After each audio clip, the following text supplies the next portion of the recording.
સમાચાર એસટી બસમાંથી દારૂનો જથ્થો મળ્યો છે। ઉના પોરબંદર રૂટની બસમાંથી મળ્યો છે દારૂ। માંગરોળના શીલ નજીક પોલીસે બસ ચેક કરતા મળી આવ્યો છે દારૂની 122 બોટલ મળી આવી છે। પોલીસે દારૂનો કબજો મેળવી તપાસ હાથ ધરી છે। બસમાં દારૂ ક્યાંથી આવ્યો અને કોણ મૂકી ગયું તે અંગે તપાસ કરવામાં આવી રહી છે। તો દ્રશ્યોમાં પણ આપ જોઈ રહ્યા છો કે 122 દારૂની બોટલો અજ્ઞાત હતી, કારણ કે કોઈ વ્યક્તિ ત્યાં આગળ મળ્યો નથી કે જ્યાં દારૂની બોટલની રિફિલ કરતો જોવા મળ્યો હોય। ઉના પોરબંદરની અંદરની આ બસ એસટી બસમાંથી દારૂનો એટલો મોટો જથ્થો મળી આવ્યો।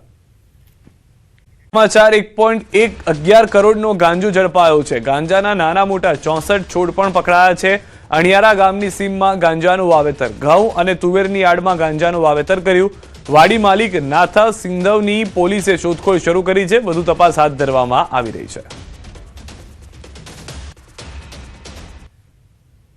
380 કિલોગ્રામ 223 કિલોગ્રામ થશે અને 1 કરોડ ને 11 લાખ રૂપિયાની એનો મુદ્દામાલ થશે। હાલમાં તો જે ભાગીઓ કહેવાય એટલે કે ભાગીદાર જે છે હનાભાઈ સવાભાઈ ગાબુ એને આપણે એરેસ્ટ કરેલા છે અને જે ખેડૂત જે છે એટલે કે માલિક જે છે એનું ઇન્વોલ્વમેન્ટ કેટલું છે એ હજુ તપાસમાં જારી છે। હાલની જે પ્રાઇમરી પૂછપરછ જે છે એ દરમિયાન આ જે હનાભાઈ જે છે એ પોતે 1.5 વર્ષથી આવી રીતે ખેતી કરતા હતા અને એમના કાકા જે છે ચોટીલાના એમના તરફથી એમને આ વાવેતરની પ્રેરણા મળી હતી।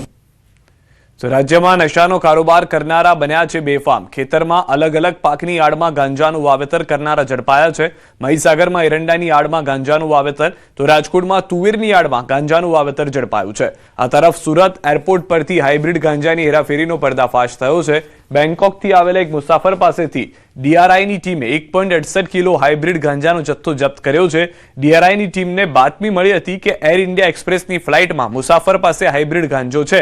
આરોપીને અટકાવીને ડીઆરઆઈની ટીમે તપાસ કરતા પ્રવાસી પાસેથી 24 વેક્યુમ પેક્ડ પારદર્શક પોલિથીન પેકેટ્સ મળ્યા હતા। આ તમામ પેકેટ્સમાં લીલા રંગનો પદાર્થ મળ્યો હતો, જેનું કુલ વજન 1.68 કિલોગ્રામ હતું। એફએસએલની ટીમ પાસે પદાર્થની ચકાસણી કરતા તે કેનાબિસ હોવાની સાબિતી મળી હતી। પ્રતિબંધિત ગાંજા અંગે પ્રવાસીનું વધુ પૂછપરછ કરવામાં આવી હતી। પૂછપરછ દરમિયાન પ્રવાસીએ સ્વીકાર્યું હતું કે ગુજરાતના ચોક્કસ ડ્રગ્સ સપ્લાયરો પાસે બેંકોકથી ગાંજો લવાતો હતો। જોકે તેને કેટલીક વખત ગાંજાની હેરાફેરી કરી છે તેની તપાસ ચાલી રહી છે। આ તરફ સુરત એસઓજીએ પકડેલા 13 લાખના હાઇબ્રિડ ગાંજાના કેસમાં કાપડ વેપારીના પુત્ર રિષભ નવરત્નમલ મહેલોતની ધરપકડ કરાઈ છે। પોલીસના મતે આરોપી રિષભ હાઇબ્રિડ ગાંજાનો મુખ્ય સપ્લાયર છે। અંબાજીના પાડલિયા ગામે હુમલાનો મામલો, પોલીસનો કાફલો પાડલિયા ગામ પહોંચ્યો છે। 50 ઉપરાંત પોલીસ વાહન પાડલિયા ગામ પહોંચી છે। સમગ્ર બનાસકાંઠાની પોલીસને આજે ખડકી દેવામાં આવી છે। અંબાજીમાં સુરક્ષા કાજે વજ્ર સહિતના વાહનો અને હથિયારો સાથે પોલીસ પાડલિયા ગામ પહોંચી છે। કાફલામાં મહિલા પોલીસ અધિકારીઓ પણ સામેલ છે। પાડલિયા ગામે પહોંચી છે પોલીસ। એફએસએલ સાથે ઘટનાનું કરશે પંચનામું। જે ગઈકાલે ઘટના ઘટી હતી તેને ધ્યાનમાં રાખીને આજે વધારે પોલીસ બંદોબસ્ત સાથે આખી ટીમ પોલીસની ત્યાં આગળ જોવા મળી રહી છે। દ્રશ્યોમાં પણ આપ જોઈ રહ્યા છો કે પોલીસ વાહન, વજ્ર વાહન સહિત મોટી સંખ્યામાં પોલીસ જવાનો ઉપસ્થિત જોવા મળી રહ્યા છે। પોલીસનો કાફલો પાડલિયા ગામ પહોંચ્યો છે। ગઈકાલે પણ 1000ના લોકો ટોળા સામે એફઆઈઆર કરવામાં આવી હતી, ફરિયાદ નોંધવામાં આવી હતી।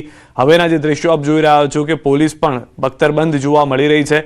એક તરફ વજ્ર વાહન લેવામાં આવ્યું છે। ગઈકાલે કેટલાક વિસ્તારોની અંદર હુમલો કરવામાં આવ્યો હતો પોલીસ પર, જેમાં પથ્થરમારો પણ થયો હતો, તીર પણ ચલાવવામાં આવ્યા હતા।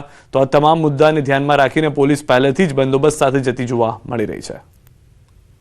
નજીક પાડલિયા ગામે જે ઘટના બની છે, ઘટનાને લઈને પોલીસ સતર્ક બની છે અને આપને બતાવવા માંગીશ ખાસ કરીને કે જે રીતે આપ જોઈ રહ્યા છો પોલીસનો મોટો કાફલો જે છે અને સામે જે રીતે આપ વજ્ર વાહન જોઈ રહ્યા છો, વજ્ર વાહન સાથે પોલીસ કર્મીઓ મોટી સંખ્યામાં જે છે હાલ પાડલિયા તરફ રવાના થઈ રહ્યા છે અને આપ જોઈ રહ્યા છો શસ્ત્રધારી જે ગનધારી માણસો જે છે એ સાથે હાલ ઘટના સ્થળે એટલે પાડલિયા ગામે જઈ રહ્યા છે અને મોટી સંખ્યામાં હાલ જે ગઈ રીતે જે ઘટના બની તે ઘટનાનું પુનરાવર્તન થાય તેના માટે સંપૂર્ણ સજ્જ થઈ પોલીસ કર્મીઓ છે હાલ તબક્કે હાલ પાડલિયા જવાની તૈયારી કરી રહ્યા છે। રસ્તામાં પહોંચેલા છે હાલ તબક્કે છાણી એટલે કે ફૂગીને પગ મૂકવાનો પ્રયત્ન હાલ તબક્કે પોલીસ કરી રહી છે અને ઘટના સ્થળે પહોંચવાની તૈયારીમાં છે। મહેન્દ્ર અગ્રવાલ, ન્યૂઝ 18 ગુજરાતી, અંબાજી। તો અંબાજીના પાડલિયામાં ઘર્ષણ પહેલાનો વિડીયો પણ સામે આવ્યો છે। વિડીયોમાં સ્થાનિક લોકો કોઈ પત્રની જાહેરમાં ચર્ચા કરતા નજરે પડ્યા હતા, જેમાં અગ્રણી અન્ય લોકોને સમજાવતો નજરે પડી રહ્યો છે।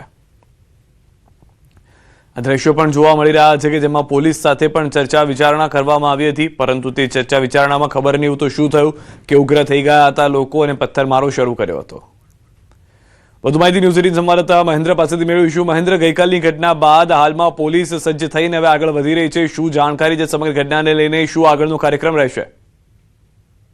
આપને બતાવી દઉં કે ગઈકાલે જે ઘટના બની છે, સમગ્ર ઘટનાના મામલે જે વિશેષ પોલીસ કાફલો છે એ લઈને જે પોલીસ સ્થળ ઉપર પંચનામું કરવાની જણાવનાર હતી, પણ ચોક્કસપણે કહી શકાય છે કે કેટલીક અમુક વાહનો ઘટના સ્થળે પહોંચી શક્યા હતા અને બાકીના વાહનો જે છે ગબ્બર તેની તળેટીમાં ઉભા રાખ્યા હતા. અને ચોક્કસપણે અમે પણ આજે પાડેલિયા ગામે પહોંચ્યા છીએ અને અહીંના સ્થાનિક લોકો સાથે ચર્ચા કરી છે અને ચોક્કસપણે તેમનું પણ એવું માનવામાં આવી રહ્યું છે કે એમની જે જમીન છે 4 વર્ષો જૂની જમીન છે, એ એમની જમીન છે કોઈ પણ જાતની નોટિસ આપ્યા વગર જે છે એ કુવા ધરવી નાખ્યા છે, ઘર તોડી નાખ્યા છે, ખેતરો ઉજાડી નાખ્યા છે, ખાડા કરી નાખ્યા છે અને એવા પ્રશ્નો અમારી સામે આવી રહ્યા છે. આજે જ્યારે અમે પાડલે પહોંચીએ છીએ ત્યારે એમનું કેવું એમ છે કે એ પણ શાંતિથી નિરાકરણ થઈ શકતો હતો, પણ તે લોકોએ કોઈ પણ જાતની જાણ કર્યા વગર સીધા પહોંચ્યા અને 2 માણસોને ઉપાડી અને લાઠીચાર્જ કરવા બાબત આ સમગ્ર મામલો ઉશ્કેરાયો હતો અને ત્યારબાદ આખી પરિસ્થિતિ વણસી હતી અને સામસામો પથ્થરમારો થયો હતો. તેમાં આદિવાસી લોકોને પણ વાગ્યું છે, પણ પોલીસના ડરથી તે કોઈ પણ હોસ્પિટલમાં કે કોઈ જગ્યાએ સારવાર માટે જઈ શકી નથી અને હાલ તબક્કે પણ જે છે લોકો ઘરમાં રહીને સારવાર કરી રહ્યા છે. અમે એ પણ જાણવા આજે પ્રયત્ન કરીશું. હાલ તબક્કે જે છે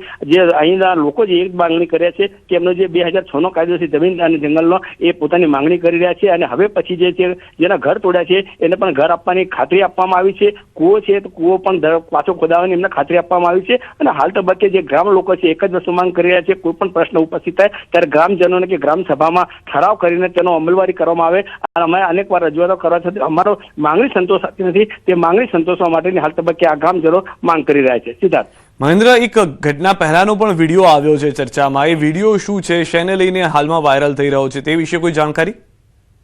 ચોક્કસપણે આપણે બતાવીશ કે જે વિડીયો વાયરલ થયો છે તો સૌપ્રથમ તો જે ગામજનોની બેઠક હતી, એ ગામજનોની એક બેઠકનો એક વિડીયો વાયરલ થયો છે કે ગામ લોકોએ જે ચર્ચા કરી હતી કે આ બાબતે જે અધિકારીઓ આવનાર હતા તેમને સંકેત મળ્યા છે તેને લઈને ચર્ચા કરવામાં આવી હતી. જ્યારે બીજો એક વિડીયો વાયરલ થયો હતો તેમાં ક્યાંક જંગલ ખાતાના કર્મચારીઓ અને આ વિસ્તારના જે લોકો છે સ્થાનિક લોકો સાથે ચર્ચા કરતા મળી રહ્યું છે, પણ બંને જોડે જે વાટાઘાટા થયેલો છે એ બાબતે કોઈ જાતનું નિરાકરણ ના આવતા અંતે પોલીસનો કાફલો બોલાઈ અને આ રીતે જે ઘટના જે સમગ્ર બની છે, જે ટોળું ભેગું થઈ જતા જે ખાડો ખોદવાની પરિસ્થિતિ, જે કૂવો ધરવી દેવાની બાબત છે, આ સમગ્ર મામલાને લઈને જે મામલો ઉશ્કેરાયો છે અને ક્યાંક ને ક્યાંક એવું પડે છે કે 2 માણસોને અટક કરવાનો પ્રયાસ કરાતા સમગ્ર મામલો બીચક્યો હતો. તેને લઈને સમગ્ર ઘટના આ બનવા પામી છે તેવું આ લોકોનો, એના સ્થાનિક લોકોનું માનવામાં આવી રહ્યું છે. જી સર. આભાર મહેન્દ્ર સમગ્ર માહિતી બદલ. તો હાલમાં જે સ્થાનિક લોકોની ચર્ચા હતી તે વિડીયો વાયરલ થયો છે. હાલમાં પોલીસ જે છે તે પાડેલિયા પહોંચી છે. દ્રશ્યો પણ આપ જોઈ રહ્યા છો તે પ્રમાણે આ વખતે સજ્જતા સાથે જોવા મળી રહી છે.